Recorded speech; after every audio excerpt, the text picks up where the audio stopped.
Oi, gente, tá todo mundo estudando para integrativa. Eu fiquei de fazer alguns resumos de Pieschi e aí eu vou fazer uma retrospectiva histórica, assim, tipo, folheando os capítulos do livro e falando o que eu acho que é importante.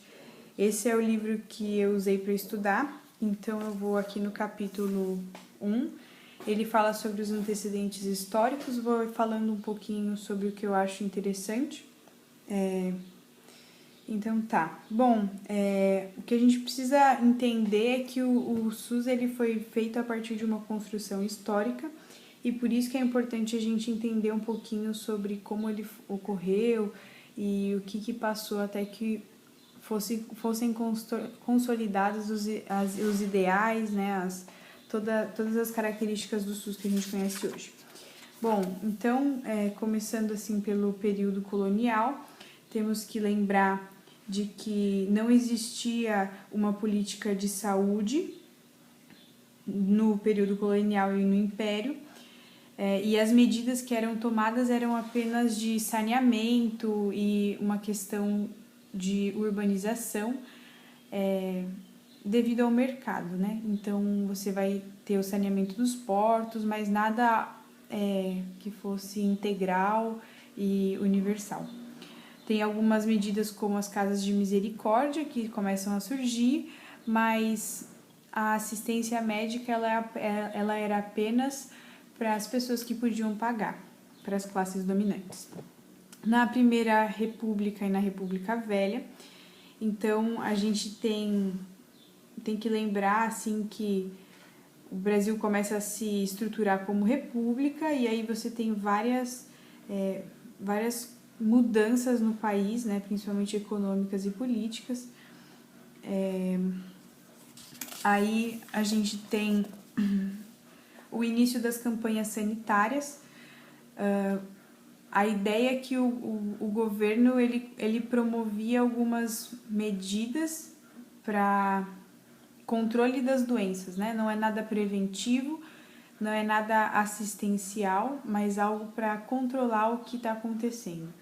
Então a gente tem as campanhas sanitárias, principalmente a campanha da vacina, a revolta da vacina, que é algo que a gente estuda bastante no vestibular, pro vestibular, né?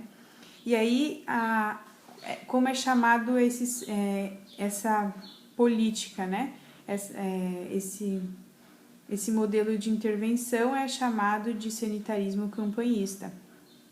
E aí você tem também o surgimento da previdência social. A gente tem que entender que a saúde sempre esteve associada à previdência. Então, como vai estar a saúde do trabalhador enquanto ser que produz, né? Então, a gente tem que entender que a saúde sempre esteve atrelada a isso.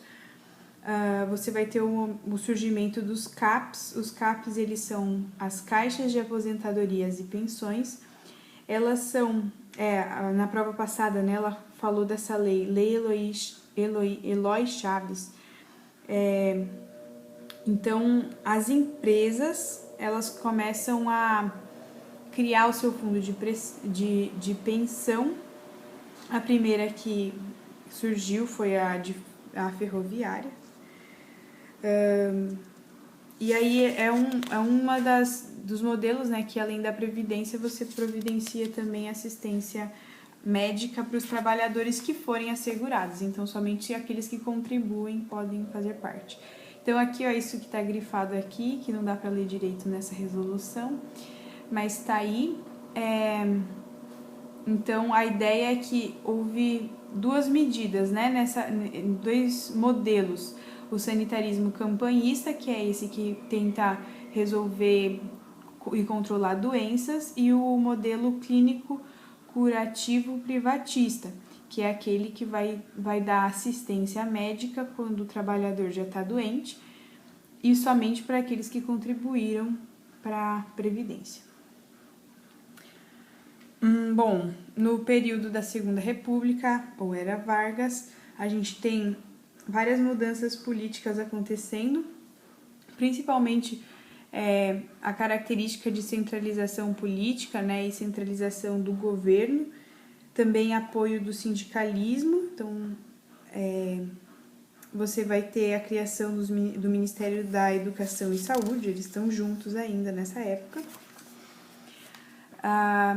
E aí você tem os antigos CAPs do governo passado se tornando os Institutos de Aposentadorias e Pensões, que é o IAPS.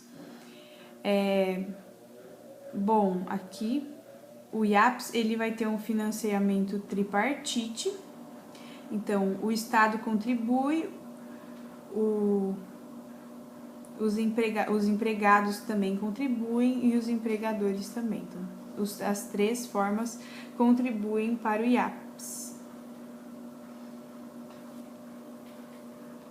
Você tem aí depois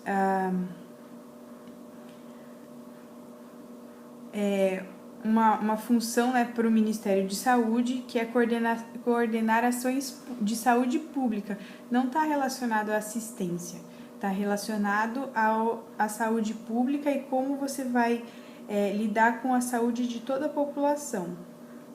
Então, você vai ter dois modelos, né? Você tem o IAPS, que promove a assistência do trabalhador, e o Ministério da Saúde, que vai ter essa função de cuidar da saúde pública. Com a redemocratização, né, e o período desenvolvimentista, ainda a gente tem aquela ideia de sanitarismo campanhista. Aqui essa página não tem muitas coisas importantes.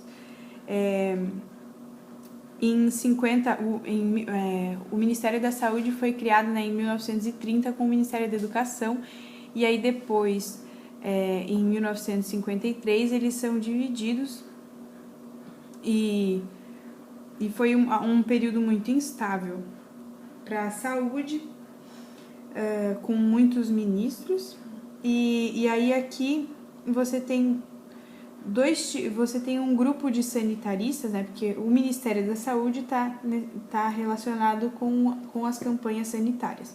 Então, começa a surgir dois tipos de sanitarismos, que é o campanhista, que é aquele que vai desenvolver algo para o controle da doença, e o desenvolvimentista, que ele vai estar relacionando a questão o desenvolvimento econômico e a saúde. Então, você precisa mais uma área assim, preventiva, porque o trabalhador, se ele estiver mal, ele não vai produzir e o Estado não vai produzir.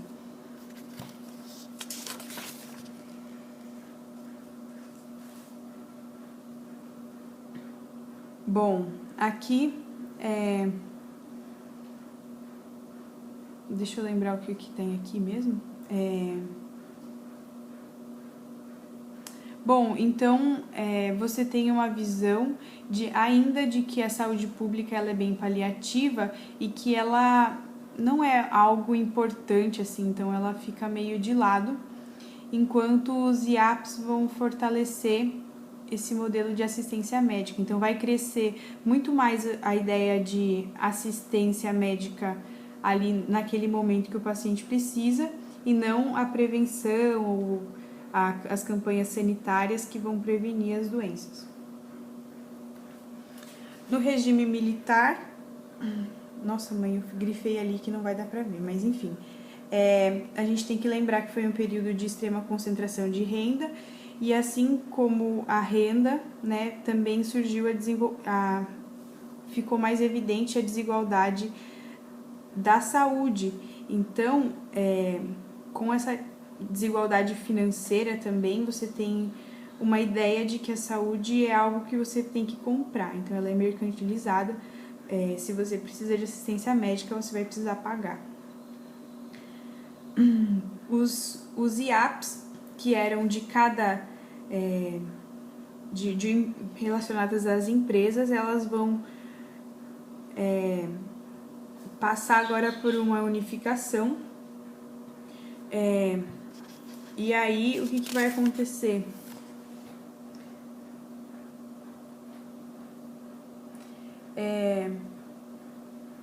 Peraí, só um pouquinho. Bom, você vai ter